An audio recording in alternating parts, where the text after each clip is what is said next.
જીવણ ભગતે મઠનો રોટલો ખાલી જમાડ્યો હતો તો પણ ભગવાન સ્વામિનારાયણ જેતલપુરમાં એનો સ્વીકાર કર્યો હતો.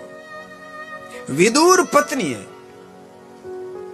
મોળી ભાજી પ્રભુને જમાડી તો પણ પ્રભુએ એનો સ્વીકાર કર્યો. દુર્યોધન કા મેવા ત્યાગી ખાય વિદુર ઘર ભાજી. તો દુર્યોધન ત્યાં મેવાના ઢગલા, કારણ કે હસ્તિનાપુરનો એ શાસક હતો, ઢગલા હતા.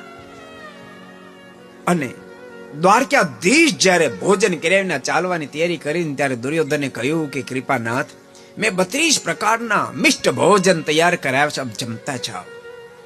ત્યારે દ્વારકાધીશના મુખમાંથી શબ્દો નીકળ્યા હતા, દુર્યોધન, જ્યાં ત્યાં કોણ જમે તને ખબર છે?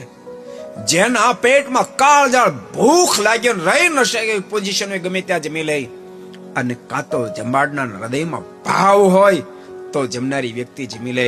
સાંભળે, મારા પેટમાં ભૂખ નથી અને તારા હૃદયમાં ભાવ નથી, માટે તારા 32 પ્રકારના મિષ્ટ ભોજન મને નહીં ખપે, અને ખાય વિદુર ઘર ભાજી.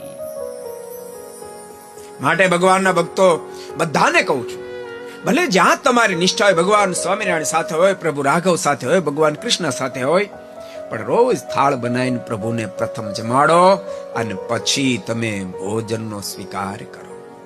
को पसंद आया हो तो लाइक करें और शेयर करना